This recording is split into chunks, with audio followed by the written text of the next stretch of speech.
First speaker.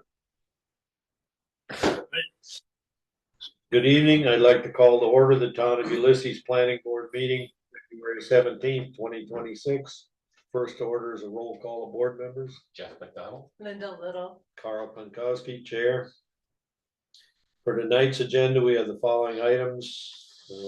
Town board member, we won't have one tonight. Approval of the February 3rd meeting minutes, privilege of the floor. For old business, this draft comp plan, I want that to the end and take care of the public business first and then get to that. New business, we have Denning, Helgren, new single detached dwelling unit, dwelling accessory dwelling unit, and site improvement sketch plan review. And then the open development area code amendment and board and staff member reports. So with the moving the draft comp plan down to the bottom, So, good go. yeah. Second. All right, all in favor? Okay. Liz said she was taking care of one of her sons tonight that wasn't doing so well. So we won't have a town board. Review of the past minutes. Do you have a chance to review the 3rd of February minutes? I did. They looked good to me. All right. Yeah. Motion to approve. So moved. All right, all in favor? Right. Just Okay. move. I'll second. Yeah. We can We can move on. be consistent. Yeah, first, second, third. Yeah, that's right. We're on. All right. Privilege of the floor. This is portion of the board meeting where members of the public may make general comments on items that are not related to items on tonight's agenda. Public comments are limited to 3 minutes in length. Is there anyone in the audience who'd like to address the board on items not on tonight's agenda? Please clearly state your name and address for the record. I know the two of you are here for business. Shirley, Nope, I'm good. all right, thank you. Ned Kaysen, I'll make a motion to close privilege of the floor. Second. All right, all in favor? Okay. Next is the Dennington Helgren new single detached dwelling unit, detached accessory dwelling unit, and site improvement sketch plan review. So, go ahead and enlighten us on this. You name it. Also, Lindsay, one of the owners, is online, Okay, but her video isn't working. You may have the video turned off. we have it turned off. We've had some intruder issues over the last year. Yeah. I'll just let her know that. Yeah, she can talk, but we deliberately blanked out the video. Can she hear us now? She should be able to. I can hear you. Okay. Hi, y'all. Good to see you. I've got my microphone muted, but if you have any questions, I can unmute my microphone and answer any questions you might have. All right, thank you. Okay, Andy Sharaba Engineering, representing Lindsay Dennington and Kane Helgren. Also have John Driscoll, architect here, both working together on this project. So Lindsay and Kane bought the property last year. It's about an acre in size in the conservation zone.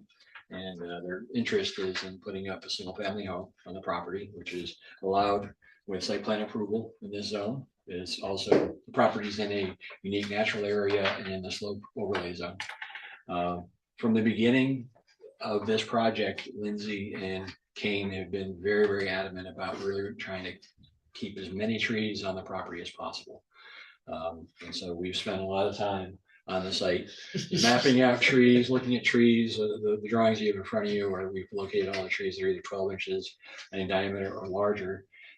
We actually went out and we staked out the building envelope that's allowed per current zoning, and then we had a couple of stakes in there for where we might, place, the main, single family residence, and that just kind of informed how we can get up there with the vehicle best we can. We're trying to minimize tree disturbance, try to keep the tree disturbance down for the buildings as well. In the northeast corner, that's where we're targeting the driveway entrance off of the highway off 89. There's currently a small drainage ditch that's about maybe 12 inches deep that runs through the property, discharges in that northeast corner. So it's kind of created this, natural carve out of the bank a little bit. So our intention is to widen that out and keep the drainage going on the north side of the driveway, that'll allow us to not have to cut through like a 6 to 8 foot bank off the roadway. So try to take advantage of that, sweep in, have a parking area on the south side of the dwelling. So here's the northeast corner, just be the driveway portion, come in, try to keep the driveway narrower, about 10 foot, so we can keep the disturbance down. Have a parking area here. This would be the single story house, accessory dwelling unit. And the intention, I'll have John talk more about kind of the thoughts on the house, but the home will be built on piers so that we're not, doing massive grading on the site. We can also keep the drainage continuing through a kind of, Frank Lloyd Wright kind of a feeling for the architecture of the site and minimize disturbance. As we were talking about ahead of the meeting, we are lucky in that the town of Ithaca does have utilities that run all the way actually to the north property line here. So it's interesting. This is the town line, and the water and sewer stop here. So we have been in contact with the engineers, and they said 1101 across the street has water currently tied in. They didn't tie into the sewer. So there's already kind of a draft, like an agreement for a tie-in that they forwarded to us, so. And then Ulysses across the street. What's that? Yeah, they're in the town of Ulysses. Yeah, down Ulysses, I'm sorry, across the street, correct, yeah, 1101. So the framework is there to actually, get the agreements to, bring water and sewer across, which helps a lot, as you know, because to put a septic system on any of these lots with the soils we have and the slopes, it would be very disruptive to the property. So we're very fortunate with that.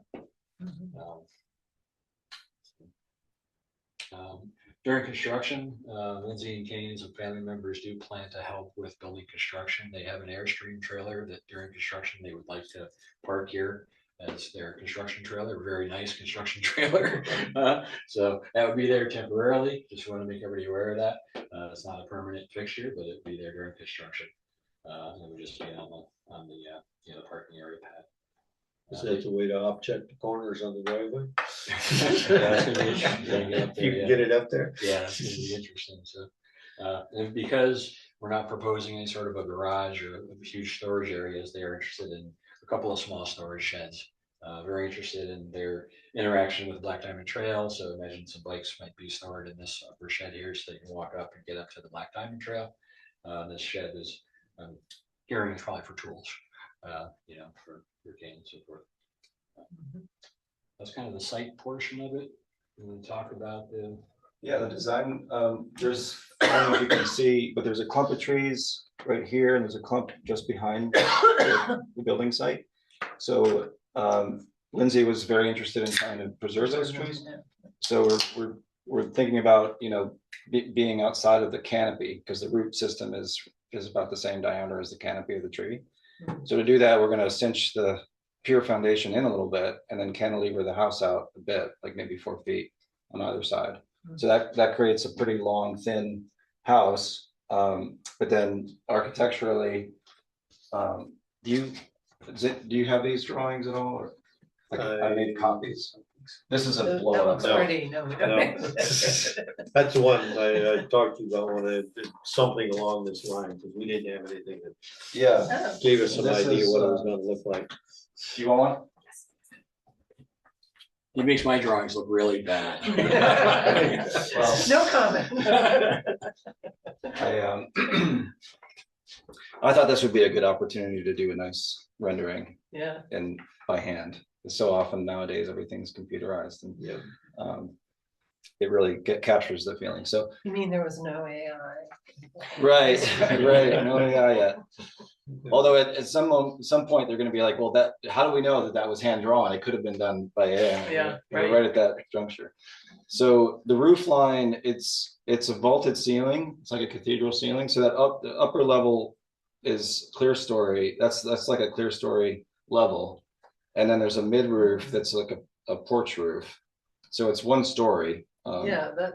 It may look like 2 stories, but it's Yeah. it's 1 story. It just has a higher ceiling, about 15 feet on the high side. That It's is a nice. 312. The pitch is 312, so it's not Okay. like it's not going to stand up too much. Okay, And the pitch is all backward, Yeah, toward except back toward the slope. the main, it's a shed roof primarily, and then there's little side roofs that, like, you see that little corner Yeah, where on it's, the, yeah. the right-hand side? So that would be just be another like built-up roof on top of the shed, but it's primarily a shed roof. So the water will all be directed to the back. And And plan to then- capture that in, some sort of like we've done on other projects like the French drain or, That's what I was some saying. way. So it won't be Yeah. erosive on the back and then we'll get it to channel back into the drainage. Yeah, and then basically the idea is that it's kind of off Teganic Boulevard, so they won't be disturbed by the traffic. Mhm. But also you won't see the house from Teganic Boulevard because there's a few layers of trees before the boulevard. Yeah, And we're only gonna, there's maybe 3 or 4 trees that we have to cut down for the house. And one of them is already, it's a beautiful old tree, but it's been totally destroyed by woodpeckers. So that one, and then the other one we're taking down is at a pretty good angle. So it would be right over the house. So that's kind of a safety issue. And other than that, we're just sliding the house right between the existing trees. okay. So, The driveway will take out a few more. I think on my plan, we noted about 7 trees in total right now. So, Yeah. Yeah, so 4 for the Yeah. house. Yeah, but I noticed, yeah, you had the driveway, it wasn't just going up the hill, yeah, it was. We, going yeah, down. because of That's the great. difference in elevation and the slope, we need a bit of a run so that you Yeah. don't have, we want to be safe landing, probably, flat at the roadway, so that we have a vehicle there that can actually get on and off the highway quick. At the building, you want your flat areas too. In between, if we went straight up, it would be Yeah. impossible. Yeah, Have the bed of a river coming down to. Yeah, exactly, yeah. We Yeah. don't want it too long. We're trying to, and the disturb it. switchbacks give it a nice S shape. Yeah. That's more natural. Right. Organic. So Lindsay, do you want to add anything? We have- Nothing to add. Y'all are doing a great job of covering everything. Does anyone have any questions for Kane and I? Well, okay, so I have a question, the accessory dwelling. It runs into the setback to some degree, was there a reason why you didn't just pull it back so that it wasn't in the setback, Mainly the trees. was it? Yeah, the setback. Okay. Yeah, You took some pictures of the site. Yeah, Yeah. But there's a lot of trees, so there's not that many places where we can fit anything without cutting down. Yeah. And that section back there is relatively open where the ADU is. Okay, So we just popped it over the line a little bit. so that's, But your- I mean, The this is the gonna, setbacks are already like 50 feet. Yeah, you got So to. they're huge setbacks. And there is I think per the zoning, we are allowed a 10% encroachment into the side yard setbacks.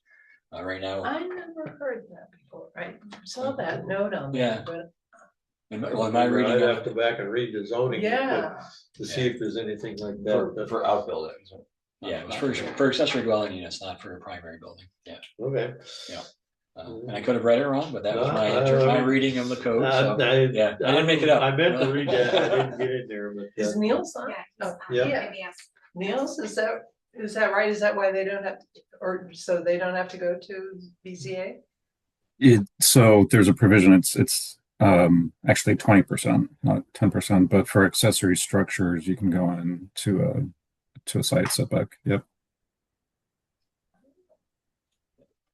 Okay, I'm thinking about it, no, I guess, I'm gonna do some late reading when I get home. yeah, because I know we've had garages Yeah. and things like that that have come up Niels? before. Niels, is that Yeah. Well, they specifically can't be in the front setback. for the Right, ADUs no, or who's the for side? The sides are. accessory structures? Because the zoning is a little bit awkward when it comes to the difference between an ADU and an accessory structure. The way Yeah. it's written. Yeah. So my interpretation is as an accessory structure, accessory dwelling unit, it would be, this code would be perfect, applicable to it. If the planning board, as a whole disagrees with that, you can always ask the BZA to review it and make a recommendation or interpretation on that. It actually makes more So sense to me it's- for ADUs than for accessory buildings, other accessory buildings, so. To allow it, because a lot of times they're getting Yeah. built later. Right. Yeah. So this is an ADU. So an ADU. Okay, wait a second. So this is a, So the, Like a 400 square foot office. Yeah, it's essentially the well, it idea was behind a, it. yeah, Not a garage, so. Yeah. right, okay. well, is it an ADU or is it an office? Because zoning is pretty specific on that, that if it's not an ADU, you can't have a habitable space in it. In an accessory building. Zoning is specific on that. So they want to build an ADU. Lindsay might want to speak to that, but Lindsay, you're thinking your mother-in-law may spend some Oh. time in the ADU? Yes, that's the entire intention of building the ADU, is a place for my in-laws and Kane's in-laws to stay while they're in town without us all living on top of each other within 1,500 square feet. So it's a nice way to have them visit while still having our own space. Yeah, Okay, thanks. but even so, I didn't realize that. Yeah. Interesting, okay. That was my only And then question. the other building is just like a bike shed, Yeah. those are- so they want to be able to bike the Black Mountain. Everything to be designed to match the house. Oh, definitely, yeah.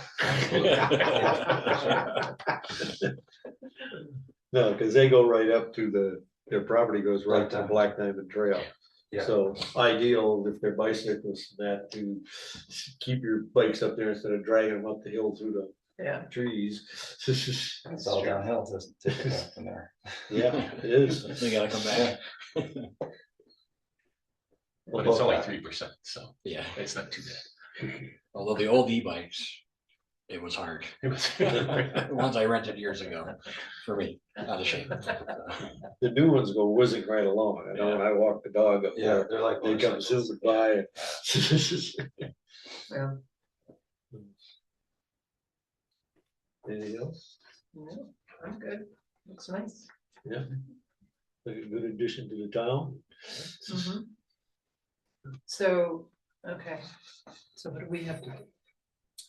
We have to Well, decide. when do you think you'll be ready for really the final version on this so that, because we need to do a public hearing. We always do one for, notifying the neighbors and all the rest of this. It's just the way we do business. And that takes about 10 days ahead of time to schedule that and that sort of stuff. Mhm. So whether you would be ready for the next meeting, which is the 3rd of March, I think, or the following one, which would be like the 17th of March. You know how long it's gonna take you to get drawings finished and that kind of stuff. What else would you want to see for site plan approval, as far as what we didn't provide, as far as? Maybe a grading plan for the driveway. Yeah, Just to see how you far know, out you're gonna have to you go. know, the drainage system behind the Yeah, house, but- you're dealing with that. Yeah, You've already got the elevations in there on the drawing already now, it's just a matter of fitting everything else with it. it's pretty clear it's a steep lot. Yes. Yeah, Yeah, so a grading it's not plan, bad when I walked up through the woods, that's why I sent you guys the photos, I don't know if you had a chance to look at them. or not I yet. did look at them, Yeah. wasn't gonna try and run up it. Well, It wasn't easy This- Yeah. because of the snow. Because of the Right. snow, Yeah, yeah, yeah, right, yeah. it wasn't a bad walk up there on Monday morning. so we would have to get you drawings a week ahead of each subsequent meeting? Is that? Niels, how much time do you need? You're the one really handling all this. Yes, because we have to go out 10 days in advance. So Andy, if you can get me something, at least 10 days before, that way, if anyone wants to look at the public record, they have access to those plans. I'll also say that the project did require county review under 239. We haven't received those yet. I can bug them to see if they think that they can get those to us by the 3rd. Otherwise, we'd have to bump it to the 17th. But in any event, I'd need plans by 10 days prior to your hearing date. 10 calendar days or working days? 10 calendar. So that'd have to be a week, so we'll try to get a grading plan by the 24th.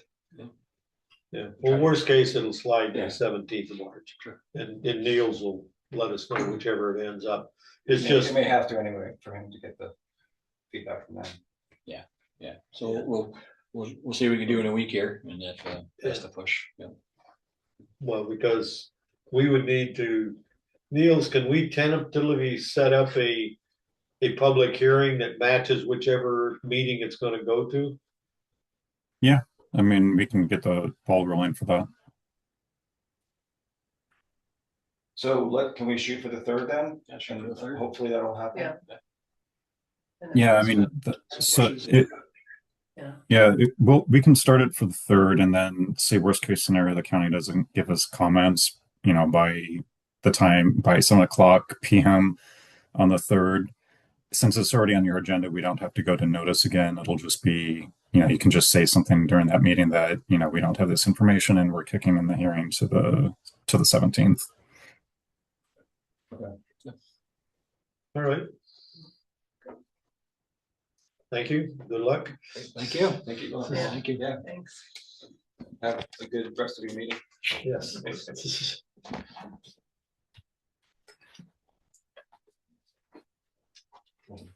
Where am I at? What is kind of conservation zone? What's the name? Well, I just- the new ones are 5 acres. If you're dividing and that sort of stuff. Yeah. Obviously, this one was there, they bought it from somebody else.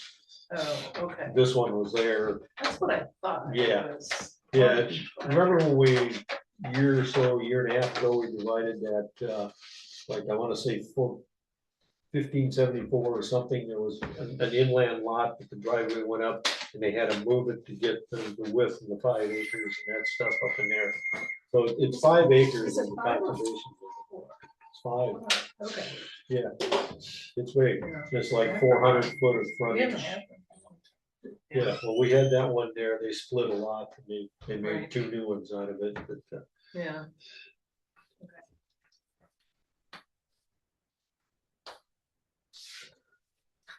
so the next thing on the agenda then. This open development area code amendment. The town board booted it back to us again to essentially create an open area development. Again, right now, there's nothing in our zoning that specifically deals with it. No definition under 212.22 or what you want to look at and deal with and that sort of stuff. Now, Neil sent us a whole bunch of different ones from around the state.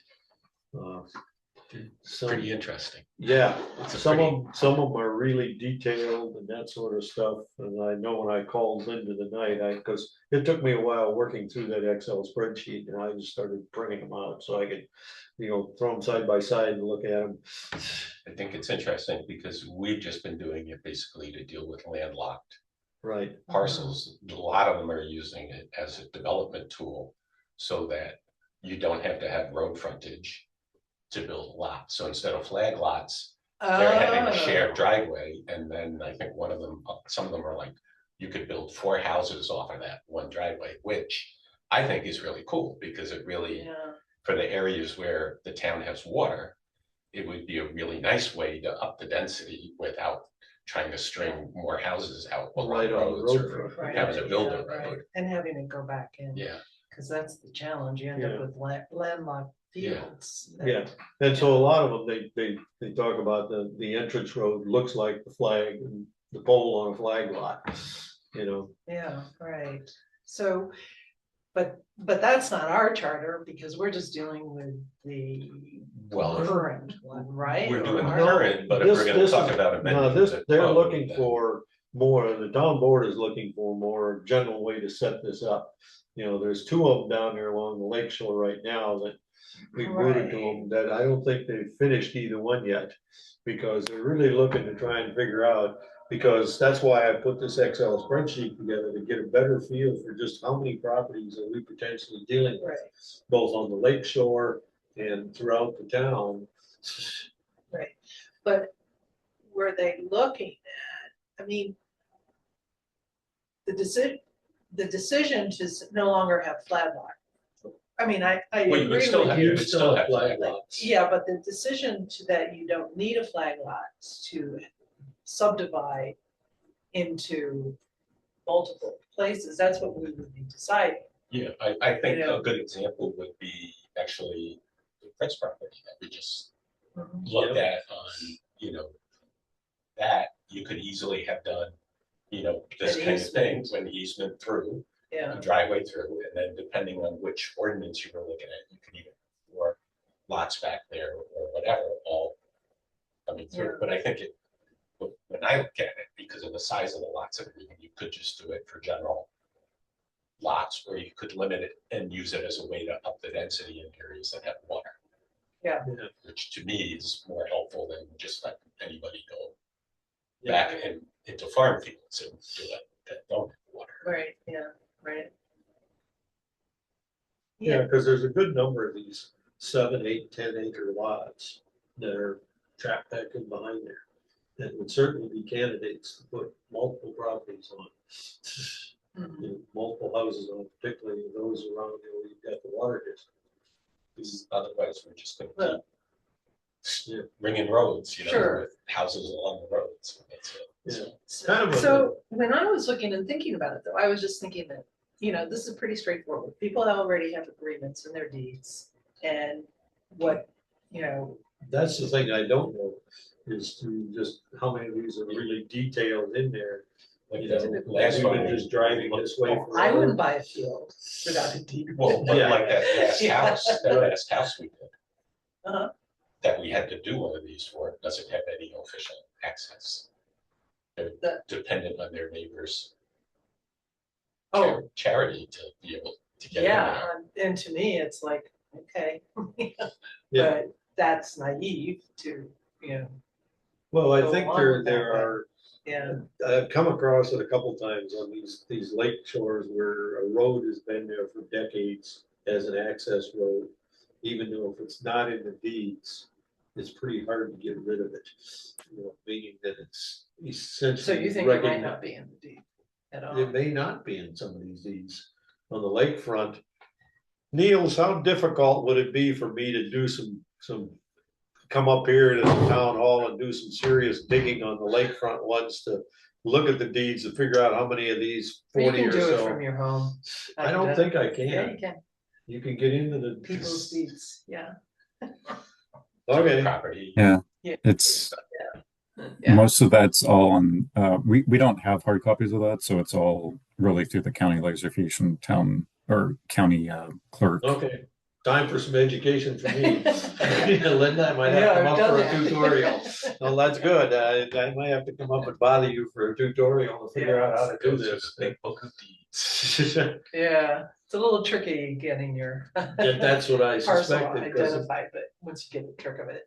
yeah, well, that's why I figure I will need some crash course education, but I think Yeah. it's you worth were. taking the effort to look into it, to figure out just how many of these really have no deeded access, or Yeah. they already have it, and Well, and going back to that, it could be a specification in the regulation that we put, right, that there has to be, right, well, that's what most Yeah. of these town ones that examples, yeah, they require that it's in the deeds already that Yeah.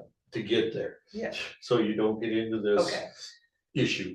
yeah, right, yeah, Oh, just because my grandfather drove across this way and my father, and I assume that I can continue doing it. yeah, yeah, No, and then the other thing I noticed in a lot of them, they got really detailed on the road structure. You know, some of them are really like you were building a new town road down there It's with, a heavy duty driveway. yeah, with 8 inches of fill and Well, all you this gotta sort of be able to stuff. get a fire truck back on them. So Yeah. it's gotta be heavy enough well, to yeah, right, pull back. and who's gonna plow? That's up to Yeah. them. Yeah, Yeah. right, That's, But that's the one it's- plus over it not being a road. Yeah, it's emergency vehicle access, and most of them differentiated. If it's just a single house down there, then it's essentially their own driveway and they're sort of on their own. Although interestingly, the architect that was just here was telling me that in the town of Lansing now, if you've got a driveway that's more than 800 foot long, they've come in with requirements that the driveway be 26 foot wide. So you could pass with two, emergency vehicles. I've seen others in here where they just require every like 300 feet or so, a pullout so that two vehicles could pass, you know. Yeah, there's a residential code that allows up to four, and that might be why a lot of these ordinances kind of stop, you know, Is the it four? cutoff at four is that for residential, you know, driveway access for a fire truck, you can be 12 feet, even if you're more than 500 feet off the roadway, but you have to have the pull off halfway and a turnaround that kind of meets it for a fire truck. But some code officers interpret it that they don't take that provision for the four buildings and lower, and they're applying it where it gets into the building code, and then they make you go with a 20 or 26-foot wide driveway, which is wider than some municipal roadways. Yeah, it is. Yeah. And it's very disruptive, you know, I mean, it's, you know, we're trying to keep our, you know. The amount of areas land covered down, disturbance and all the keep rest of it. trees, 26 feet for even for four homes, it's, you know, it's a lot.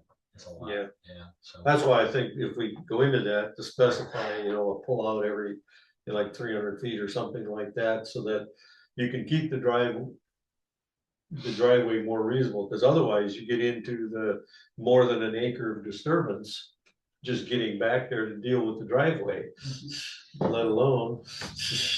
Okay, so that just triggers for me, like, we have zoning laws around cluster homes, Yeah, right? Wouldn't this fall into that category then? Not necessarily. Well, I mean, it's something that we have to, it's something that has to get Yeah. looked at in terms of the plan update, whether or not the town wants to try to do this as a way to up density that doesn't send you through the cluster development, because cluster development is usually more than 4 houses. I mean, cluster Oh, development, really? you really, because of the area think set they like, did. like. It's like smaller Crescent than Way one. would be like cluster development, would go Okay. under one of the other housing Okay. types. So, but for 4 houses that are, Yeah, and I don't Yeah. remember the details, I just remember when we went through it, what the conversation was, but. You know, the cluster housing particularly gets into, you know, like set aside public areas and this kind of stuff. Yep, it does. And all the rest of that, whereas these, I think if you're back in your building in these back flag lots, you're fighting to get space enough just for the home lots. Without, you know, and I Right. think the 4 and under is really what we're looking at dealing with. See, I think there was something around for, okay, but I Yeah. can't remember, I have to look at it. And see, I didn't think about that when I was looking at it Yeah, earlier. So, so do we wanna take a swing at a draft version and kind of go from that approach? Niels, is that kind of what you would like to see come out of this, is that it's got the details more in it? I know you spelled out some stuff the other night when we were looking at that one on the lakefront. Yeah, I think that's what the town board is looking for, is like more recommendations. If you had a chance to look, I mean, Carl kind of briefly touched base on this. If you looked at some of the examples, some towns do very broad and they just say, you know, an open development area is applicable for the whole town, right? And then, yeah, and then some are specific to just certain zoning districts, and then others go through something that makes me happy is, you know, they go through a lot of prescriptive regulatory language. So I guess one of the questions I got to you is like, one, do you want to take this on yourselves, or do you want some assistance, you know, like for me to do more of an analysis and start drafting stuff? I don't know if this is like a high burner project for the town at this point, but Well, So you I have- expect it is to the 2 lakefront homes down there that want to try and clean out behind the house. but don't they already have approval from No, they do from us, but not from the town. so the town's Well- holding up We that? don't even have. those are going to be a different process. So this is more to get something on the books, is like codified language. That's what I heard, was Yeah. that they move ahead. yeah, can we, how much can we steal from those existing codes? Because, I mean, we could cut and paste. Yeah. Draft. Anything that's been Oh, it's codified good. is up for grabs. It's open for anyone. Should get a chat bot too. Do we have a sign ordinance yet? No, we've got a version of it that I've been sitting on, but anyway. Well, why don't we go through, why don't we just, everybody pick like 3 or 4 of them and pick the pieces of them that you think make sense for us, and we'll just cut them out, put them together and see if we're all aligned And see each one of us send it in to Neil and let him bundle it for and us. then bundle it and then see if we agree with it or. And then Neil's, you can What do you put your think? own slant on it too, of what you're looking for in there. And then we'll put it on next meeting's agenda. I'll sign Mo up for it, whether he's ready or not. They're pretty easy, I mean, really, Yeah. they're not, most of the basis of them, the center of them is pretty much all the Yeah. same. Right. Yeah, Yeah, you know, like that Erie County, the town of Newstead or the town of Wales, the two of them look fairly reasonable as a Everybody start. who was close looked like they copied each other Yeah, in the same counties. some of them really get carried away and that sort of stuff. I don't think we wanna, you know, have an 8-page instruction for this, but I think a 1 or 2 pager is probably what we're looking at. well, that's what we did for the water plant, you know, for that too. I mean, Okay. It makes a lot of sense. Yeah, Plagiarism is yeah, well, there's no sense Is recreating all not this a bad mess. thing. You're all dealing with the same thing. You're trying to safely get in and out of this property. Well, Niels, okay, so a question for Niels, do you have a favorite? One that you've seen in your experience? Not yet, but I mean, Oh. I am much more in favor of more prescriptive language, but realizing that any new ODA, so Carlson around some existing lots that are existing, right? Much more than I had originally saw. I knew we had several along the lakeshore and inland, but I didn't realize we had that many. But any new ODA for a new quote unquote landlocked lot would be more like a subdivision, which, you know, Jeff was chatting about, like a new take on flag lots, what I'm used to calling easement access plots. And I think that discussion might be better once the comp plan's done and the town does a housing action plan and really sees where it wants to have some growth. So I think having maybe a lighter approach this go around, and when the town goes through a total zoning code update, to maybe do more detail at that point. Yeah, Okay, that makes sense. so our homework is to create our draft versions and get them to Neil's. ODA light. Yeah, ODA light by, let's see, the next meeting is what, March 3rd? Yes. So you need them by like the Friday before or Thursday before? Ideally, yeah. So that gives you a little over a week. Okay. Okay. What if we pick, so are we gonna ran it? We can pick a couple. You've already picked your two. Well, more or less, I printed out a bunch of different ones there, just, and I haven't had time to really dig through all of them there, because I've been trying to get this other part. Which towns did you pick? Pick, and then we won't pick. Well, them. these are 2 of them there that are, I think are good candidates. It's Newstead. This Orange City one runs on for about 5 or 6 pages. That I think is a bit more than we want, but. What county was that? Let me, if I can find my right sheet of paper, I can tell you what county it's in. Yeah, here it is. All right. Let's see. This is Orange County and it's Chester, New York. It's the one I think is, I would class more on the excessive side. Orange and Rockland tend to get in trouble a lot, so they have to overreact. Yeah. Yeah, Is it Rockland that the state took over the building permits for? One of the towns down there, because there was some corruption involved, ignoring codes and. so they write a lot, but then, Well, this is probably in reaction to that. yeah, oh, okay. Yeah, I think those are probably the better candidates.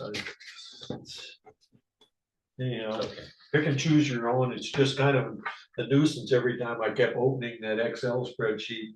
Then I'd go and try and close that one, and then I would end up having to go back and start at the beginning, and open the whole thing up again by, like downloading it.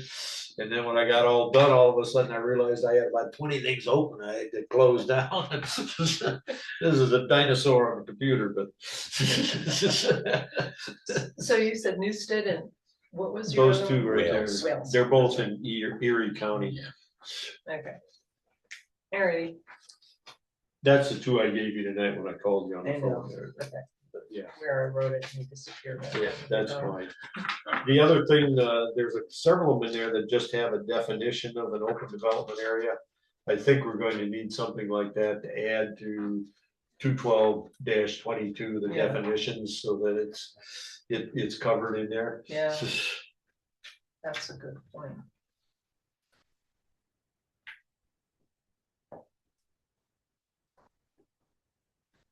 Can I ask a procedural question? Sure. Kind of relates to, I mean, we are in the middle of this for 1191 for our project proper. But once you have this ordinance in place, are the current lots that might be subject to this, the inventory you're doing, are they gonna get like a letter that says, hey, by the way, folks, you're in a landlocked parcel and just be aware, because Yeah. I would hope that would happen. I hope that's on the agenda, because that what we ran into is we didn't find out about it until we came to apply for a project. Yeah. I spent a lot of months and a lot of time up front thinking about, what can we do in our project and timing. And you could have been working on all this. We just didn't know that there'd be an additional process that might take, X additional months. So I think it just would be that people at least are aware that you're, by the way. So if they start a project, they're aware that there is going to be this additional process that they may have to go through. Niels, is that something the town would send out, or how would that happen? I think that would be a good practice if the town board did direct like the town clerk to do that. If when they pass this, first blush of an ODA to say, hey, we identified these lots that are currently landlocked, and property owner, FYI, you may not be able to obtain construction permits unless the town and until the time the town board establishes an ODA for you. That is, if the town doesn't do a blanket ODA for the entire town, like some towns have done. For each one, people have to apply, and then we have to go through the same process, and the driveway has to get analyzed, and they serve multiple lots. Right. So I don't know if you could do a blanket for blocks, or at least for the ones that already aren't vacant. The new development one. If I'm stepping out of line and No, comment, that's fine. Yeah, but You're since we're dealing kinda with this from the customer side. Yeah. So I'm just using this side. I mean, we don't make a lot of zoning changes, or, like this would be, so Oh, yeah. we probably don't have a real practice around it. Right, Yeah. yeah. When the board sees the number of properties, they might want to do. It a might blanket. make it, yeah. Yeah. Yeah, Niels, you might want to share this Excel spreadsheet with the board. Yeah, I can at least share it with Liz and Caitlin as liaisons. Yeah. Mhm. Yes, we do a blanket for the ones that are pre-existing, non-conforming and have structures, so they at least can get building permits for, that. And then if new projects come in, have to follow the process for a new ODA. That might be Yeah, efficient for everybody yeah, and you folks. yeah, really. And the town board, the bank. And Niels. And Niels, yeah. So, it's job security for me, because I'm sitting here in front of you many times, but I don't want that. I'd rather be easy. You got better things to do. Yeah, no offense.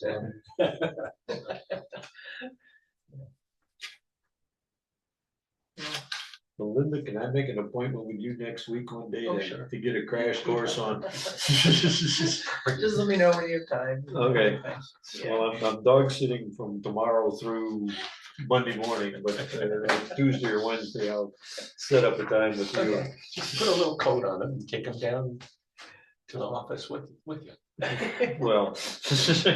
Oh, we have Just put the service dog coat on. Yep. Well, Zoe, I go and stay downtown because this dog likes to walk a lot, and where I live along 89, Yeah. that's Oh, not a good choice for walking. Yeah, So I just go stay downtown at my daughter's house when they're traveling. that's, yeah. Okay, so we got our marching orders for next week to put a couple, 3-4 drafts, and I'll send Mo an email explaining to him what we signed him up for.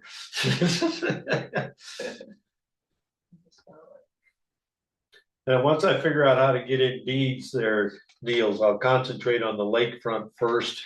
I think those are probably the more critical ones to figure out who already has some version of deeded access. Yeah, I think the lake shores are going to be more of the complicated ones because they have very steep slopes where EMS might have issues going down existing driveways. Yep. And they typically have 80 to 100 foot of vertical drop.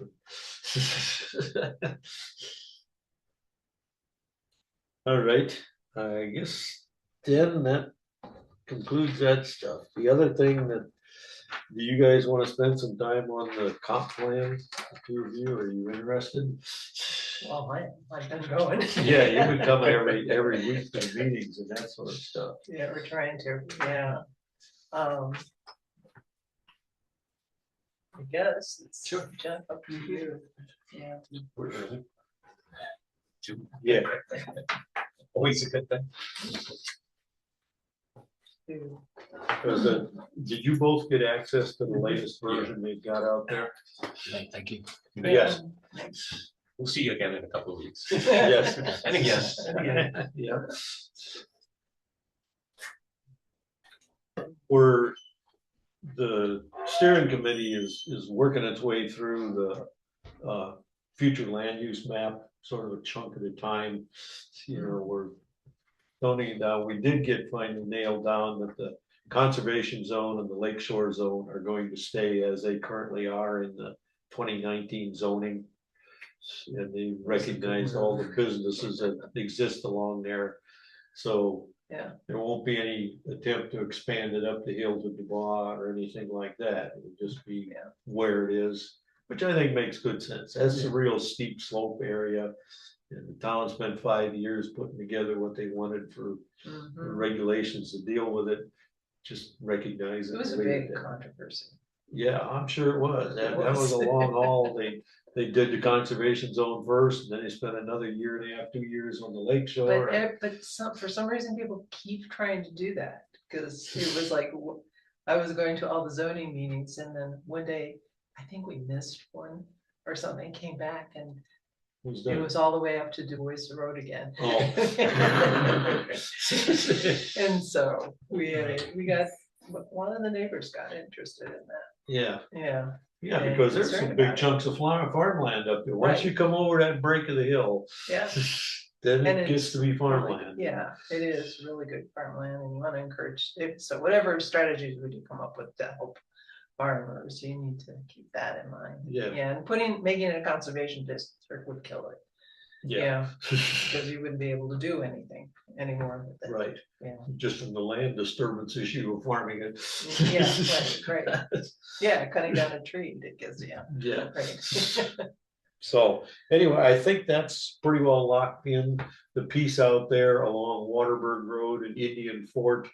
We That took care was of the west interesting. end of Indian Fort. Some of the stuff that came up about this, archaeological stuff in there. I had no Yeah. idea was there. I know the BZA chair was talking about these overlays you can dig into in the Mhm. GIS data, but I haven't figured out how to get into any of that. Yeah, I wasn't real sure what Steve was talking about, but I do think something different's gotta be done about the specifications of houses, of housing areas versus farmland in the area, because it well, this is what I said at the meeting, it's locking you into thinking that, okay, so where there's houses today, you can put houses, but then the rest of it's agriculture, and you're not gonna be able to put a house in there anymore. And that's not really what we're saying. No. We're saying this is agriculture land and houses may arrive, but by the way it's structured, because the way it's structured, it looks like, so this is to be consistent with how everything else is structured, that means this is a housing cluster area zone, and you can put houses here, but if it's not, and it's got ag land up to it, you can't. And so there's gotta be, and it'll get interpreted that way. People will take it away that But way. what's wrong with that? I too. mean, if you're trying to save ag land, then why allow people to put houses on it? Well, Whoa, from hold on a, to your from an hats ag while that one landowner goes up. side. Yeah, but to you can't eventually have be it, able you to can't, subdivide. well, yeah, but I mean, it's a constant question that comes up. You know, you get protection for your land that discourages other people from developing it, but then you can go develop it when you're ready to. So it's Yeah. like, Mhm. is it ag land? Which is why someplace in there was a comment on transfer of development rights, Mhm. Yeah, which I think is really good. But I mean, if you're gonna preserve ag land, then preserve ag land. And if you're not gonna preserve ag land, because then you can, once you do that and it can't be developed, then you can change some of the tax structure and things like that. But you shouldn't be, you can't, Well, one of the reasons is that they were taking it too black and white because they were doing it by parcel. And, houses, one example is there was a assessment change just a couple of years ago that made any ag parcel that was less than 20 acres, all of a sudden got a $50,000 increase in assessment. Because they said, oh, if somebody's gonna build a house there, so we're gonna jump on that. so that's all the But more it's- reason to zone it where you can't do that. Well, no, so what they did then was take ag land, things that would be permanently ag land, the people that wanted to keep it ag land couldn't afford taxes on it. Speaking from personal experience and making it part of the residence. So you've got this, humongous residence, and so that whole parcel looks like it's open for development, because it came out the right. color of a housing district. And it's not that, it's actually ag land attached to a house. Or to try to preserve it. So there's a lot of gray, the whole point was, there was a lot of gray areas, and maybe there needs to be a different way of reflecting that, yes, this is primarily ag land, and then within that ag land, you're allowed housing development based on these guidelines. It's to support the ag land. You've got houses that are close together, that kind of, like the old farm community where you have, a couple houses for the family and things like Well, that. the zoning already has the 400-foot road frontage, which really Yeah, kind of in the 2-acre minimum pretty well defines if you're gonna divide anything out there. Yeah, but that, I don't think, going forward with the plan, I think that you gotta kind of push that old zoning out of the picture and say that, what do we do to zoning to protect? Support, yeah. Yeah, ag, and right now, the 2-acre zoning or whatever, or 5-acre or whatever, is pretty bad. I mean, really, what Yeah. you should see is like a minimum of a 1/4-acre lot. And all the lots have to be clustered someplace. Yeah. So that they're all squeezed into one little corner of the ag land. There's nothing worse than big, But you I want mean, you it- can see it out on Waterward where those people built those houses. but you want it around your section of ag land, right? That cluster is supporting. That's the thing, so that ends up spreading it out, and that's exactly what you see in the map. You've got a bunch of ag land, and then you've got a little cluster here, and another cluster But are those there. houses that are like family houses, or those houses that have been subdivided and built and sold? Both, And so. so you get both of The those. family houses, I mean, I think is easier to deal with because it's all should stay on one parcel. Right. And clustered and whatever. The other houses, you should make it as hard as possible to develop other single family Yeah. houses in But- those areas. But we don't have the supporting structure for that, because you're telling a farmer who's relying on his retirement for that. Then You he shouldn't can't. get a benefit now in terms of zoning. Well, he's I mean, not. it's like if you have Oh, money, you pay so- tax on money and land is money. Whether it's a farmer or anybody else. And they are, I Yeah. mean, they don't Yeah. get much benefit, there isn't that strong a cut in tax break for it Mhm. at But all. maybe there should be more. And but the that's, trade-off yes, is and the if we development. did that, then it would be different, I mean, but that's, they can't. I mean, we afford have to keep it. goals, but if you're not gonna write the plan and the ordinances, the zoning to support those goals, then, But we don't have those goals yet. well, we do, We don't. it's preserve agricultural land. with no, It's written with, into the whole front end of the plan. with no teeth. You don't do anything, you just preserve it. Oh, good. But that's what I And mean. it's in the hands of the poor guy that happens to be farming it, who isn't making anything and is praying he has his land when he retires. And so they either, and if they see things going awry, they're gonna retire earlier.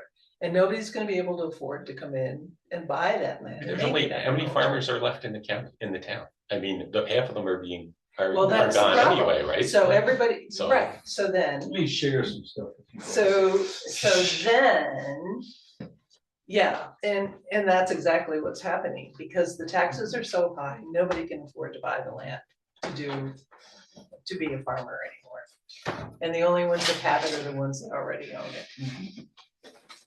So, We're if the you ones wanna who are buying preserve that from it, the people. so why are we, Photoshop. so why are we propagating the myth I'm gonna that come around behind you. you so- can preserve So the farmland camera in can see it and Ulysses? that sort of stuff. This is- I think you can. This is but some you have to mold want to. This, the blocks And that you have are to know what it is, yeah. the blocks that are blocked in. Yeah. We currently have 5 big farm groups in this town with 400 acres or more each that they actually own already. I have no idea how much they lease beyond that. But they are handling 1/3 of the 11,000 acres of active farmland in this town. Just those 5 farm groups. Mhm. One of them is a legacy version. I think I got this thing upside down. I get it right side up. The Stovers, like Stover lumber, but they have some big chunks along Craft Road. They own a good big chunk right in there, right up next to Jacksonville. That, interestingly, I think it was Ann DePetta's husband was saying, they actually grow seed corn for some seed company. Hmm. And they're the ones that leave the crops in the field, so if you drive around now and you see the corn and beans in the field, that's Stover land. Mhm. It's very easy to identify. Craft Road. You know, Craft Road is a major chunk of it, but they have a big chunk right up here next to the town when you get out here on Mhm. Hugo View and that sort of stuff.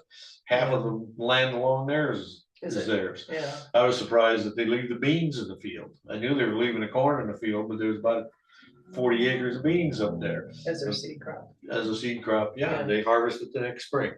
So I consider them kind of a legacy version because the land was turned over from mother to daughter about 2003.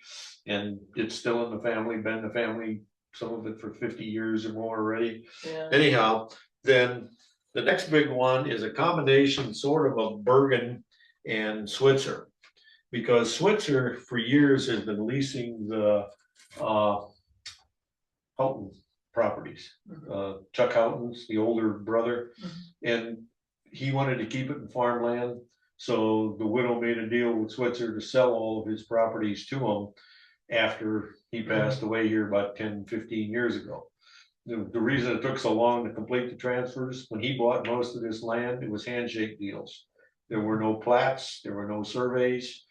And so when she went to sell it now, you gotta have everything platted and surveyed, and it took her, there is that wrinkle. it took her about 10 years to get this all cleaned up to turn it over to him. But Wow. and then they are the ones that sort of worked with, I don't know if you remember the meeting about a year ago when we had this guy sitting back here. We were dividing a house off of like 100-acre farm on Halseyville or Yeah, Poda, one of those. Anyway, he was sitting here and we asked him finally why he was here. And well, he turned out to be one of the Bergen brothers running Bergen Farms. And he was the guy who said he was the one driving the machine, putting in all that yellow drainage stuff. And they put in more than 20 miles of drainage stuff. So all these fields, the bulk of this stuff down through here has all been recently tiled. So my guess is that's gonna stay in farmland forever. And at least Yeah, as I long know. as they can it's possibly pretty keep it. shallow. I'm surprised. Yeah. As long as they're making money, Yeah. they'll stay in farming. Yeah, as long as they are in business, because, Especially since he owns it and Yeah. it's taxes. yeah, and they put all this in to put that in there. That I think is going to stay. Then the new player in town is this Gagey Farms. This is a dairy farm down about 3 or 4 miles south. Gates? Gagey down here, used to be Smith. Oh, okay. And Gates is a different situation, but this Gate, he Yeah. bought this whole piece out here. Smith used to, if you're out there on Waterburg Road, south of Perry City, looks like a grain elevator up on the hill. That used to be Smith. He had about 700 acres of ground, and it was all cropland. There was no animals whatsoever on there.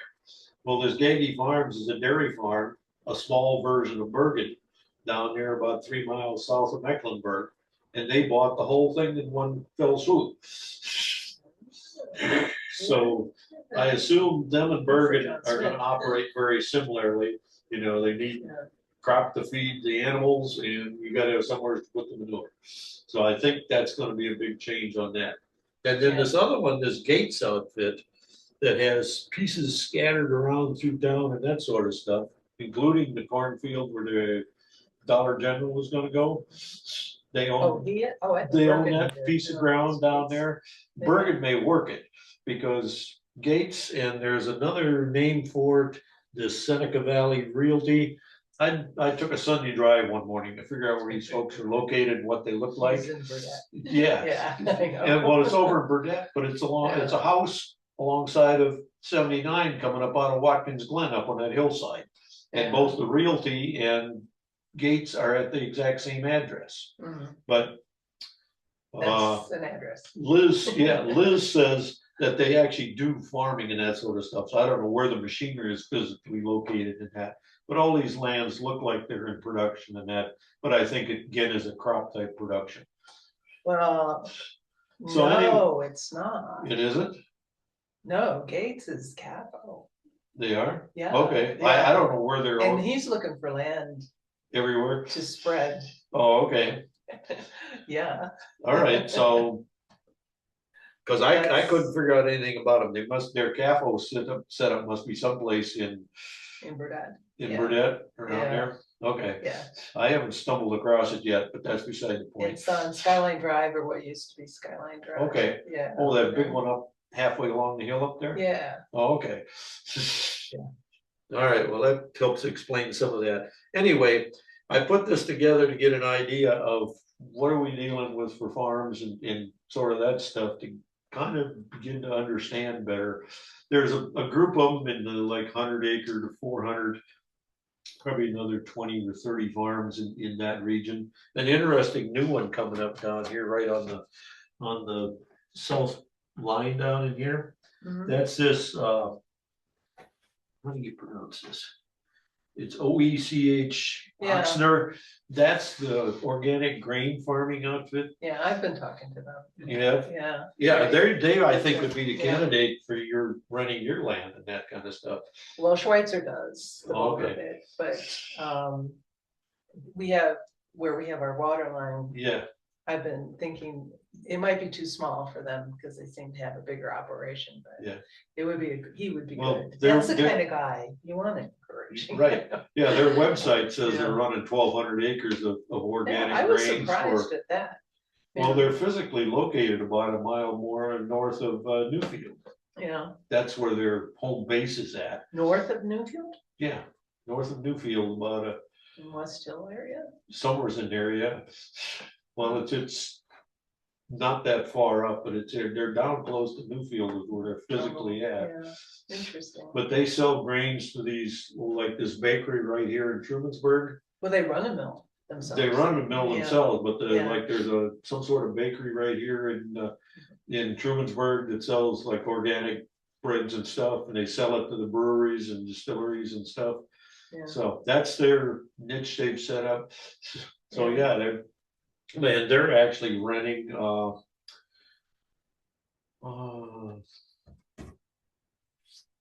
what's her name? That's part of the steering committee here. Oh, he sits on this side. Her and her husband.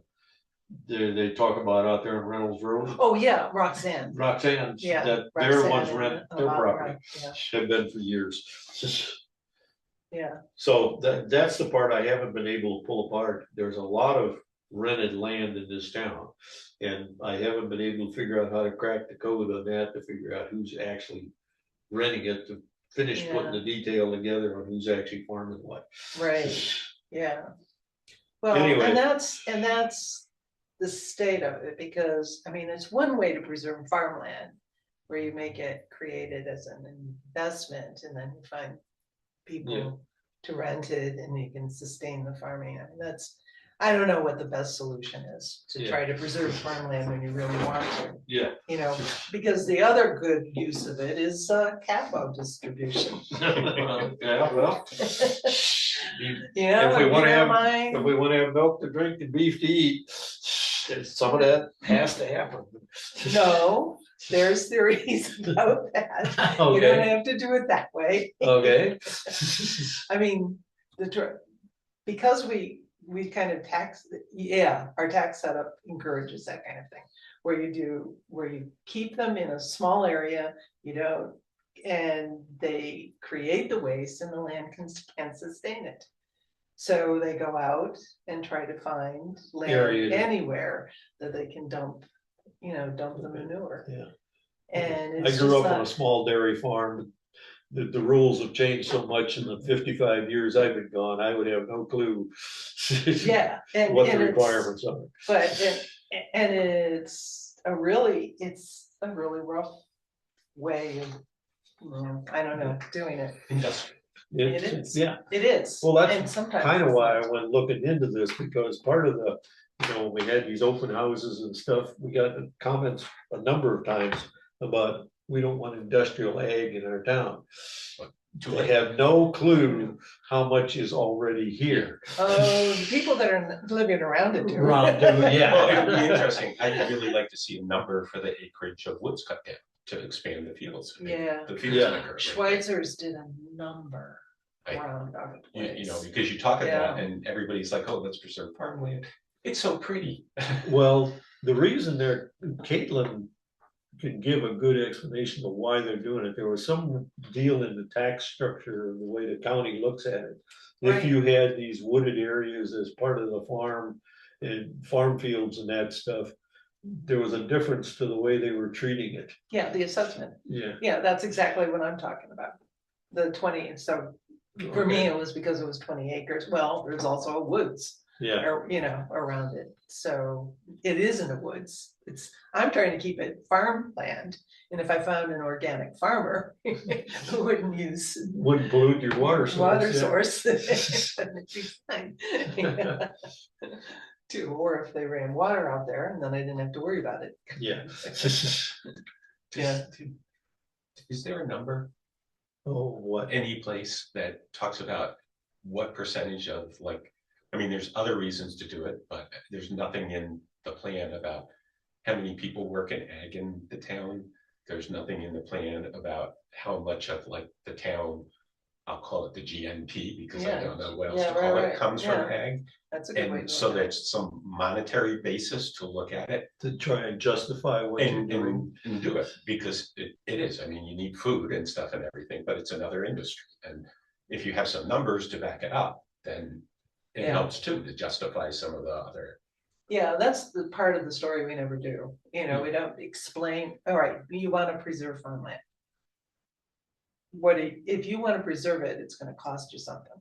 Yeah. Yeah, and how do you translate that cost? Because, You've got to look because at what the with numbers are. modern farming, there's a very small number of people operating a huge number of acres. I grew up, there was 8 of us in my family, and we were the workforce for the farm. But Mhm. that's also why most of us had to scatter, because there was no way in the world we could all survive on that same. And it's been true for at least 60 years. And some of that I us know of, willingly went. that you have to have an outside income to keep a farm going. Yeah. Somebody has to have a steady paycheck coming in, because the farm itself is just not reliable to survive on. A steady paycheck with benefits. Yeah, but that's, you're right. Insurance is a big deal. My parents used to get the insurance through the Land O'Lakes Creamery. As long as we were dairy Yeah, the farmers selling to co-ops. the, yeah, the were co-op big creamery. reason, Yeah. That to was do it. how they handled it then, because, yeah. Yeah. And Yeah. that's why when my dad got old enough to retire, he sold the farm to 3 of my older brothers to allow him to retire. So. Well, he was able to do it. Right, so yeah. the farm income wasn't counting against social security and that kind of stuff, Yeah. for earnings. So it's not a. Europeans do a much better job of taking care of their farmers. In the US, it's free for all and the poor little devils on the bottom end take the beating. Well, the value chain isn't in the farmer, the No. value chain's in the food processor. Right. So Yeah. you've got to do it with Yeah. cheap labor Or machinery to pick up or because robots. Yeah. now there just is not the bodies available to try and get. Especially there now and that work they're the being farms. dragged out of the country. That's right. Well, yeah, that they've been helping a lot, but the farm families used to be typically fairly large numbers of kids, and that was your workforce. You know, but now they're all twosy, threesies. That's why the school systems Yeah. keep reducing the numbers that are actually in there. You know, the Houston County, Minnesota, where I came from, my graduating class had 93 in the public school and about 25 in the Catholic high school. My sister graduated the next year. They combined the two high schools. I think she had 120 in her graduating class. By the time my oldest nieces came through 20 years later, they were in the 70s, and now they're in the 50s. And they're covering the same piece of real estate that they've been covering forever. Yeah, right. Less than half the number of children there Mhm. coming through. Mhm. Yeah, But you can't get, I mean. Yeah. Trying to get people who want to do work as labor, any industry. I mean, you look at Yeah. what Ford's trying to pay people to come to work for them. Yeah, And that people don't want to do it. Kids don't want to do it. yeah. Yeah, you getting up every day and physically working. Yeah. I want to play with my fingers and work on a keyboard and not get out in the cold. Yeah. Well, anyway, the land use, I think, is going to end up, in my opinion, is going to end up fairly much along 96, Cold Springs Road for the medium level development and that sort of, and the idea for me, I think would I make get sense for that, the yeah. town is to try and do more of the infill where there's open lots or underused lots. For me, one of the best examples is that Jackson townhouses up there where they put 12 units in. There's 6 of them, 6 duplex units up there on just Right on. as you go south out of Jacksonville 96. on 96 on the left-hand side. I never go that way. Well, take drive Because sometimes. Yeah. That's It's why, out of that's your, why I'm not. it's out of your neighborhood, Yeah, but right. I deliberately go Yeah. driving around and look at these things to No, try I and do. understand Yeah, better what's what. But they took 12 acres of ground, put in 6 duplex townhouses. This was in 2003. oh, I know where you're talking Yeah. about, but just past the hospital, No, way up. oh, way up, Way up. okay, Yeah, okay. up here just outside of Jackson. It's 1,700 something on. I know where you're talking. They're kind of tucked in. There's a fair number of trees around the Yeah, entrance. And it's not, right. a big- it's not a Yeah. fancy driveway at all. It's just a blacktop driveway, and you see the first 3 or 4 of them, but you gotta realize there's more over the hump back there like that. Okay, There's 6 buildings, they're each duplexes. okay, So there was 12 townhomes, there are rental Right. townhomes that are still in there.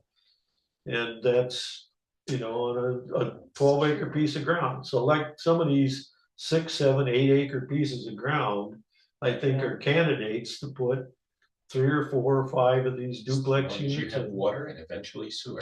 yeah. Yeah, that's the- sewer would be, Yeah, sewer would allow you to really densify things, But but if you, Yeah. eventually, there's already, and we still don't know what the E. coli source is nope, in the town, in the Yeah. wells. So until you know that, you don't really know what you can do, in a lot of areas. yeah. well, all the DEC folks that were working on our project got Laid taken off, care of. yeah. But some of that may eventually drive it that we end up putting sewer in, expanding it up 96, essentially tying together with Ithaca, if that's possible. Yeah, Yeah, I don't know what the village has either for capacity, Right. if they have an excess of capacity. That would be the other way, but Well, ideally, that's you do ideal. both. Yeah, Ideally, right. you go both ways. yeah, 'Cause because to get to the village, the hard part is to Gannett Creek, to get across it with water lines bridged across and that kind of stuff. Oh, I see. You go right through, right across 96, you put them in the bridge. Yeah, well, I mean, that's, you build them into the structure. Yeah, it's That's, not hard. that's the big impediment that way. Yeah. Although interestingly, there is a piece of ground up there on the upper right-hand side of the village up there, that kind of triangular corner up there. Uh-huh. That's, Liz Weatherby's own it. It's about a 25 or 30 acre cornfield. It has a water line running through it on the East Seneca Street side, because that's the town's, the village's Oh, old from- water feed from Camp Organic Barton Park, down there. Yeah. Yeah. The new Taganic Park stuff came up Park Road and goes up Falls Street into town. Right. But the old one came up there, up that end. Wow. And there's like a 30 acre piece of ground that we've had in our zoning as residential for 10, 15 years already, and it's in the new comp plan and everything like that. That one has sewer coming out King Street out there. Oh, really? Yeah. Okay. On the north end, if you're gonna tie into the village, Yeah. that would be a candidate piece of ground. It's got So why water, doesn't that happen though? Like when South Weatherby's Street. are still farming it. I don't And they know. don't want to, yeah. I don't know, There nobody's, hasn't been enough pressure yeah. for housing. I mean, For somebody to especially- justify it, it would be like an overgrown version of what they just did there in that other setup, the new one. That would be the kind of candidate place to put it, because you've already got water there and you're right next to this, to the village. If you're gonna be able to tie into the village sewer, that's probably one of the best candidate spots to do that. Yeah, right. And it's been zoned. You don't need to change anything, but it is a 25 or 30 acre cornfield, been a cornfield for a long time.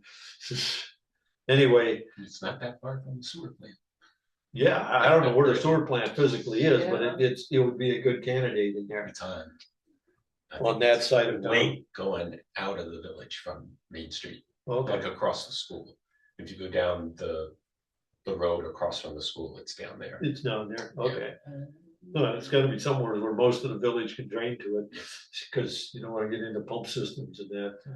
Yeah. That was the thing Pete Houghton pointed out to me. He says sewers are a real problem, because if you don't have gravity in your favor, like the people tonight that happen to be uphill The line. from 89. But you go, I mean, Yeah, you can do small line, high pressure pump systems, and they're not that hard. Most of the communities up along Ontario Lake, like up around Fairhaven and stuff, they're all on that kind of system without any problem, and they're always looking for, more capacity. It's not that hard to put. hard to put them in and make them Yeah, make them functional. Yeah. Well, Seneca County is really pushing their lake shore up there to get people off of sewers, or to Yeah. upgrade the systems and that kind of stuff. Yeah. They already have the 3-year inspections on all the lakefront septic It's systems. gonna be inevitable here. I mean, that Like, they start doing some the point, same yeah. thing. There's Well, a that- lot of little systems built along the edge of the lake that May or may not. questionable. Well, mine was definitely questionable. That's why I put the brand new system in on mine. I'm gonna get my lake water tested again this year. You guys did it under that Did we? program for the water program. Yeah. Mine is one of those with E. coli in it and that Oh, on the lake a shore. lot of them. Yeah, Yeah. a lot of them. It But I was- figured I will get mine tested again in April, which is about when they did it. That gives me about April's a good time. 8 months or so on my new septic system to make sure, was I the source of a lot of this? Oh, problem? you were afraid you were. So I am, He's on a my, closed circuit. my Yeah, well, seriously. my well pump down there is on the beach right below the house, Yeah, Yeah. So anyway, I'll let you know what the results come out when I get it tested. Yeah. Yeah.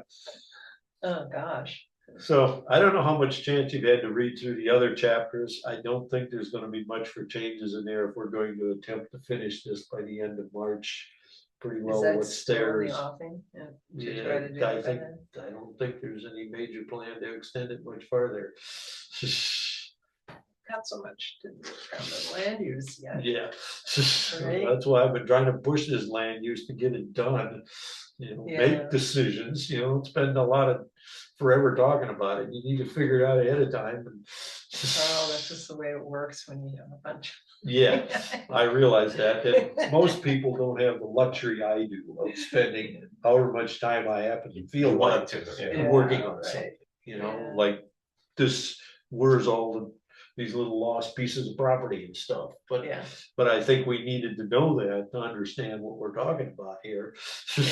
right. That's kind of why I did all this stuff and that, and like the ages of the houses, Mhm. because, you know, I've been on the planning board 3-4 years, and I still had. Until I put that together this fall to go through and put the ages of all the houses and understand. That the bulk of this stuff was built along all these roads between 1950 and 2000. Mhm.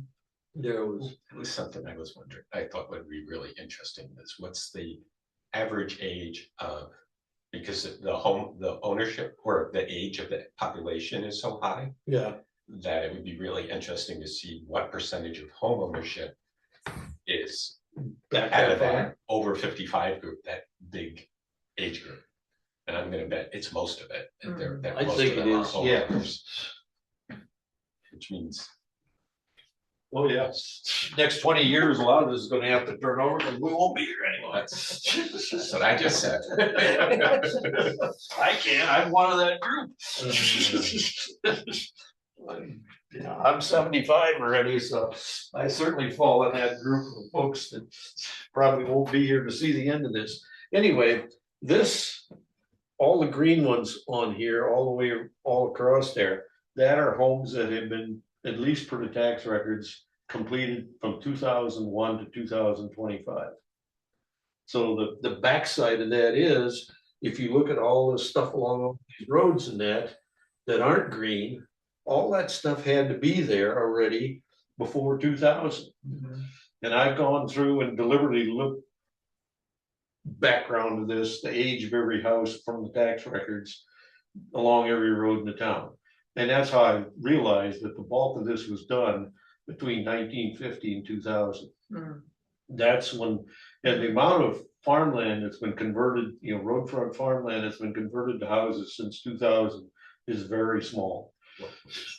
Not a lot of green out there, man. No, So- and I refer to it as shotgun scatter. Yeah. It's pretty just uniform very- across the whole town, lakefront included, you know, and a good number of these houses, I assume, are tear down and build new on the same foundation. That they aren't completely new houses and that sort of stuff. I don't know, because I would guess that a lot of those houses had been built on stone foundations Yeah, on some of those lots, and then And they they- pulled those out when they. right, well, they built you new. know, but I mean, there was already a house there and they Yeah. took it out and put a new one in. So it wasn't that it was a brand new house appeared In the on a middle, vacant yeah. piece of ground. The other thing I was wondering that I thought would be interesting, because I've been watching in the village, is how many of those new houses, especially in the last 15 years, you know, or 10, 15 years, are people from outside of the area who are moving into the town versus people in the town who are building. Building here, Yeah, or their kids are building and that kind of stuff. yeah, because I'm just gonna take a guess, but I'm gonna guess that a lot of people who are building homes are people who are coming in from outside. Yeah. And especially after COVID and things, because looking at, I thought it was Yeah. interesting too, Yeah. the numbers of houses being built. You know, there's the really big dip around 2009 when there's all The crash. yeah. And then there's a big dip during COVID too, and you know, also the price increase in that timeline. So Yeah, it's like if you right. take those out, then the number of houses being built is way steadier than Yeah, with those two groups. well, over the 25 years, I think when I counted this up, there's like 225 new homes or something like that in 25 years. So roughly 9 a year, which is very close to the 8 a year we've been seeing from the, you know, building permits versus actual completions that I got from the county tax guys. I had them go through the records and pull out for me the number of completions and stuff. And it's 8, 9 a year is what we've been building. How many apartments have been built? None. None.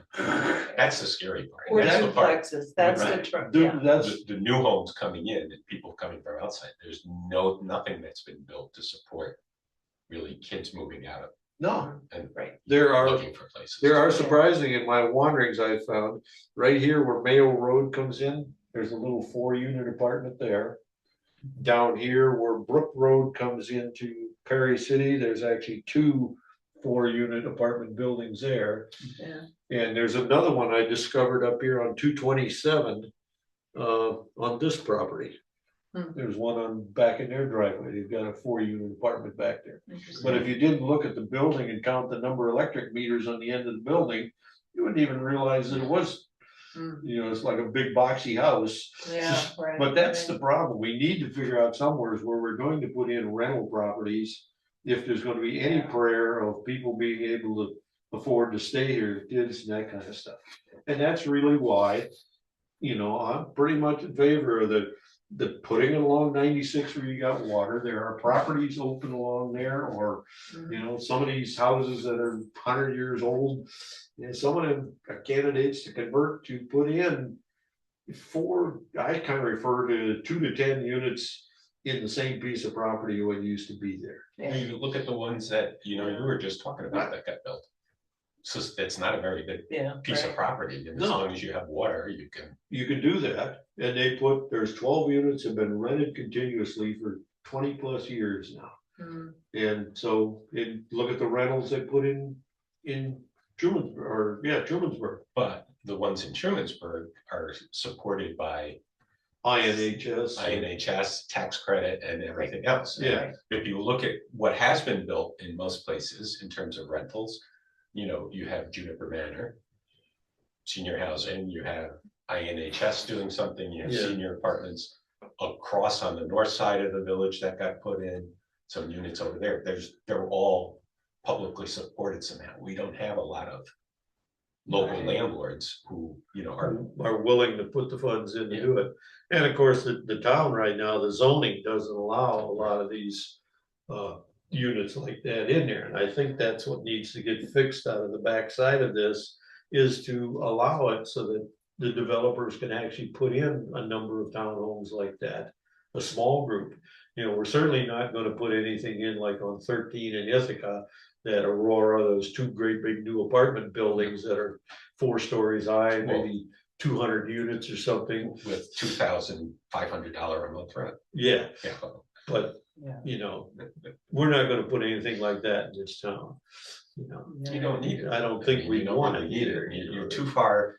Everything down there is driven by the college, Yeah, and or the hospital. You have 2 groups of people, who are Right. coming in with big money, which actually with the new units, it actually helped out people lower down the scale.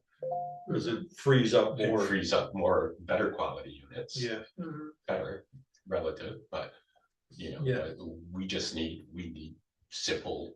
right, Simple and housing. that's why I think if we set it up, we got water there already. And the water system that's there, I went through, that's why I was talking about this house tonight being the first one with sewer. Because I worked with Caitlin and the town clerk here to find out actually which houses are actually using water in the water district. Hmm. Out of the 318 potential properties, there's about 60 of them that are not using it. Some, there's maybe 10 or 15 are vacant lots. The other 40 or 50 just never chose to go on water and that sort of stuff. But to get a feel for just how many people are actually using it, are there clusters of spaces and that, and Mhm. see what's out there. I've been trying to get into the details to understand more of this. It helps me here with the planning board to know what we're dealing with. Mhm. And I've been sharing this with Caitlin and that sort of stuff for the town board to Mhm. say, that's why my 5th grade artwork. Yeah. The problem is with the tax maps, they're all different scales. Because the tax guys use them so they can read the numbers on them. Like the 25 in Jacksonville, where you got all those tiny little lots, that's Yeah. on a much bigger scale than anything else. Just so you can read the darn numbers on the tax map. True, good point. Yeah, Yeah. as I started trying to piece them together, I go, well, okay. I'll do the best I can, but The other thing that I think is interesting in the town, the plan talks about it a little, but there's no statement of direction, is with ADUs. Zoning talks about ADUs to provide additional housing right, and things, and apartments and places for people to live, as well as other income. But the ADU regulation, the way it's been used in the town and in the village, is that they're all being vacation rentals, because it's easier and the money is better, but it's not doing what it was supposed to do in terms of why it got passed and what, they're talking about the state reg, going in to allow people to do that too, but that's for housing, it's not for. Right, not for rental property, well, not for vacation type Vacation rentals, it's been for. Yeah, I've been trying to get a handle on the number of actually how many Airbnbs and that sort of stuff are actually in the town, because the county passed legislation last year that said all those Airbnbs and that have to be registered properties as of the 1st of February of 26. So I'm trying to see if we can tap into that info and figure out, because in this comp plan, in one of the chapters, there's comments from people, well, there's too many Airbnb rentals, that's why there's no houses available. But yet in another chapter, they says, well, there's 62 of them in the town and just a handful in the village of Trumansburg, and there's just a handful in the rest of the town. I need to know what the number is for that handful. right. Yeah, Is because that now real? you should go online and look it up and go to rent something. Yeah, Because Yeah, I don't think there is unless the county is actually collecting it. But if you have a house and you're renting it, it's different than if you have a ADU and you're renting it, when you start talking okay, some of that stuff to see whether or not they have to. yeah, well, Ah. I don't know, Because anyway, if you're renting, if you're putting out your primary residence as a vacation rental or a primary versus an ADU, then yeah, So would you be wise to live in the ADU while you rent your house? you could, I mean, you could go live in the ADU potentially. I don't think there's anything in the regs to prevent you from doing that if you wanted to. Yeah, well, anyway, there's a regular county fee and a registration requirement now to do a short-term rental property. So we should be able to tap into that, and Kim Moore works for the county. So I've sent her an email, but I haven't seen an answer come back yet to see if is that gonna be? is an public? insider be able to know who to talk to get the data. Yeah, and is it publicly accessible? Well, I don't wanna know the individual properties, I just want a number. Is it 30 of them, is it 130 of them? We're supposed to have Yeah, about 2,500 housing units in the town of Ulysses. So out of that 2,500, there's about 190 or 200 of them are Lake Shore. yeah, And out of that Lake Shore, there's maybe 30 to 40 of them are actually full-time residences. The rest of them are summer use. And how many of them are actually Airbnb type weekend use for that, I don't know. right. But they have to There's register. permanent residences too, that on the lake that get rented for a couple of weeks a year because the Yeah. income is so good. Yeah, I mean, it's not even, you can cover your mortgage for Yeah, a couple of A weeks couple of of rental weeks, during the yeah. summer and you cover yourself for the year almost on some of those. yeah. On the lake. but anyway, I'm trying to see if the town can get that info so that we understand hard number, what are we really dealing with, not conjecture that, I think this is it. Because kind of what drove me into some of this stuff is several years ago, I took time to read through the town board minutes from 2000 to the present, just to understand what I was getting into signing up to go to the planning board and this kind of stuff. And, I'm a newbie, I'm an outsider. I don't have decades of Yeah, history with this town and that kind of stuff. So yeah, that kind of helped cue me up, and I read through like when they were doing that ag protection stuff and that, mhm. they were a year into this and they were still squabbling over how many properties a year were actually being converted. Because nobody would go through, but at that time, you didn't have access to the records to be able to go through and figure out year by year exactly how many converted. Mhm. But why would you spend a year, arguing over what the number is? Yeah. Just go put somebody to it and find out the real number. I'm an engineer though, Yeah, and people don't know how to do the analysis. Yeah. part. Yeah, it's And, hard. Yeah, that's why if I'm gonna operate, I wanna know what the hard numbers are, yeah. and they come out of public records. You don't like my conclusion?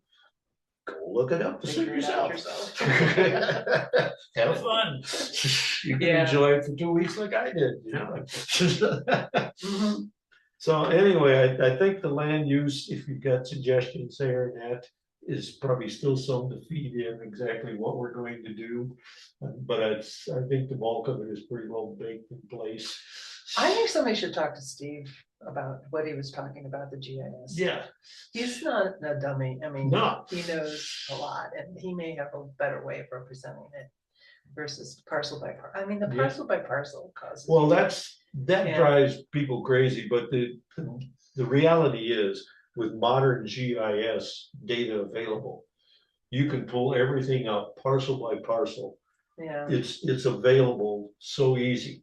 Years ago, to do that, was very difficult to draw all this stuff in and the That's rest. why, but it was better because it was, yeah, well, that's not an actual No, line. that it's better, I realize It you're is looking at, better. it looks like property lines and that kind of stuff. Well, you are, you're looking at You are- property you lines, are you put looking my at property in, but you didn't put his in. Yeah, and that's that one little lady that keeps coming. oh, yeah. Well, hers is interesting. Yeah. You see that up there where the golf course is, that piece of yellow to the left of the golf course? Mhm. That's her farm. Yeah. It's in the zoning, it's in the, how the ag and markets likes to keep everything clumped together. Mhm. That little finger is an outlier Mhm. on the east side of 227. Okay, She's got some good valid points, but yeah, she the ag does, and markets yeah. map, I was surprised, I went looking, but the ag and markets has that one piece of ground. Our zoning has that one piece of ground on the east side of 227. Yeah, And it really should be part of the village anyway.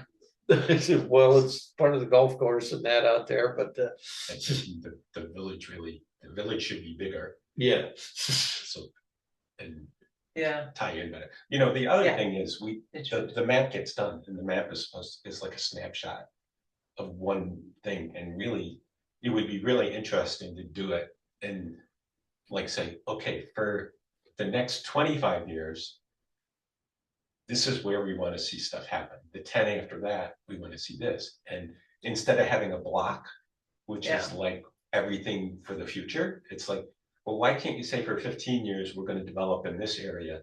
And if that fills up, then the next 10 will build out in Right. This area, yeah. And really, instead of having And one do it. big orange thing, have orange and later orange Mhm. and say that that's what we see happening I eventually. mean, it's not impossible with this kind of, Yeah. with the technology, the Yeah, you consultants can, have. you can Maybe draw it wherever able you to want, do yeah. it. If you need to. I just wanna make sure we don't end up with everything ag green like we did in 2009. No, that's fine, but, right, Because that was not functional, and I have no idea why they did that. I've never. because everybody said they wanted that to stay green. It's like, all But right, if all the houses were there, the bulk of them were there before 2000. right, so you don't have to have any development areas, you're just gonna leave it green, you're gonna figure out how to make all those farmers happy. That's And probably stay as there. good an explanation as any. Linda, you exist with them, so you have better history of this town than I No, do. my mother was on, and father were on planning board. and Okay. BZA once upon a time, but. Anyway, There's lots of things like that in negotiations, and it's why the Black Diamond Trail stops where it does and doesn't go through Seneca County. okay. Yeah, Well, interestingly, that Yeah. in December, when we had that open house, there was a couple that lives on Falls Road. And came in and suggested that right now, the Black Diamond, there is that old railroad track line from the park right into Trumansburg. mhm, But there's a guy up along there, right near the village, that his son's house is, their front yard is that old railroad line going through. mm, But their suggestion is that we take mm.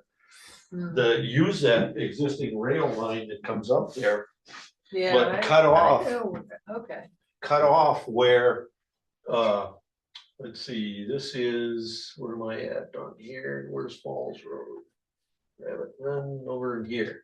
So come up Fall, this is the thing I'm talking about, that old rail line up here. yeah, And the house that's the problem is right up in here.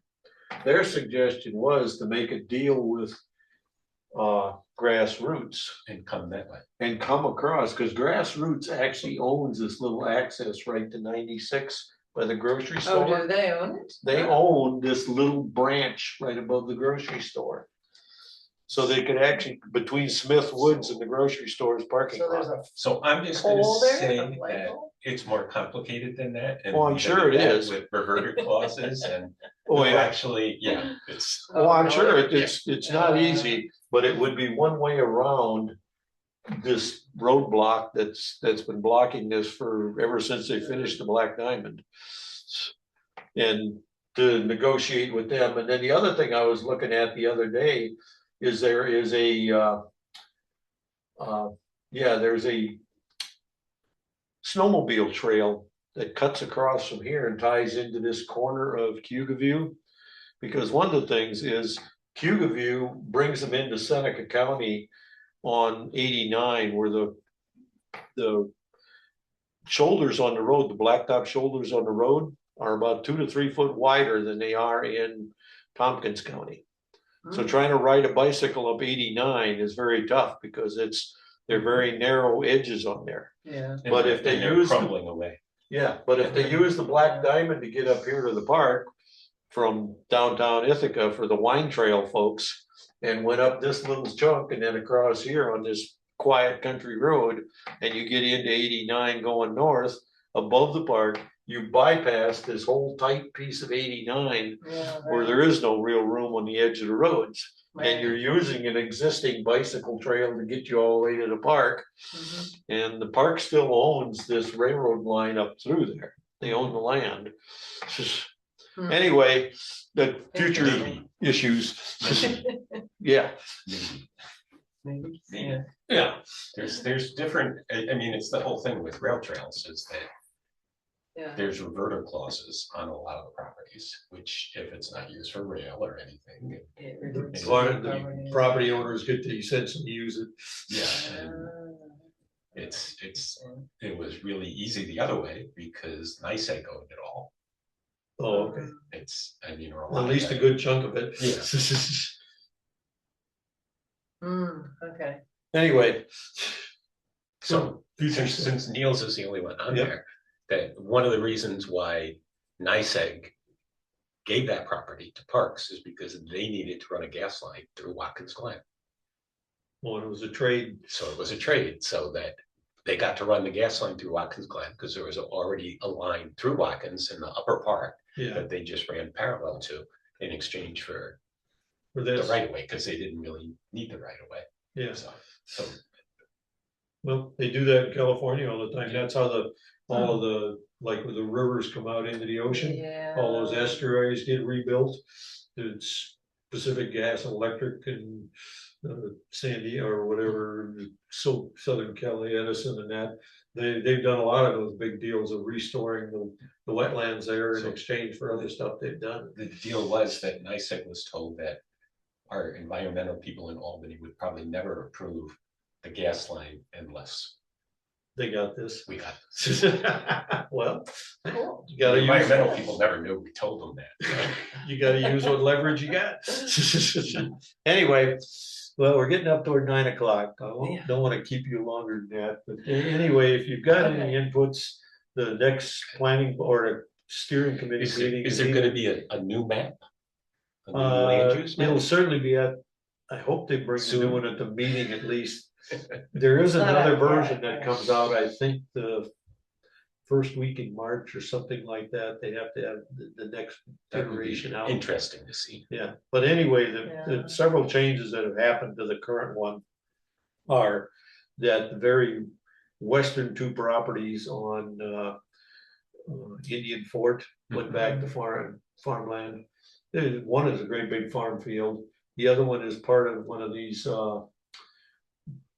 unique natural areas, like Mhm. natural area 62 crosses out there. We essentially said, take it from the east side of the unique natural area 62 and go west and just make it farmland. Yeah. Right. You know, and then Yeah. there That there makes was down there where Waterberg is, they had put them into like one of these, more like Jacksonville itself, you know, so if they wanted to bring in coffee shops or other stuff, the residents showed up. You were here that Yeah. 2 meetings ago when they came in mass and said, no, we want just our houses, so. Yeah, right. So we put them back to. So we'll low drive density. into Trumansburg at high speed to do those things instead. Yes, right. Ripping down Pennsylvania or South Street. South Street, yep. That's, That's the truth of the matter. the yes. more houses that go out there, the more traffic there is on those two roads coming into the Yeah. village. Yeah, 'cause Right. that is, People bypass 227 and cut through the residential streets instead. They do, why? Because it's quicker. it's a direct route. Nobody wants to go through the turn by the post office coming in, Ah, that, so they go that way. And if they're but going I to always, Ithaca, because I they don't come know in enough. and they go to Rapid Run. Yeah. And they go down Rapid Run. No. Okay, Okay, Anyway, the one thing I thought was missing was there's discussion of water. There's a little bit discussion of sewer, but there's no discussion of like alternate means of funding. yeah, It's just, the assumption is that there's just gotta be a district or we can't do it. And I think there are other ways you so could potentially do it. You could certainly do a bond act, which you could then charge back to developers. I guess that's how they paid for Water District 3 was some sort of big bond that they paid off. But it was sort of arranged as part of the deal of setting it up, but we just certainly don't want a gas station leak to set it off Right, to have to yeah. do that. You know, there's other ways to pay for that stuff. Yeah. That makes it a municipal cost versus, you know, trying to get local Get residents to local pay for it residents all. or local developers to foot everything up front. And then go from there. Well, certainly gonna be open for okay. suggestions.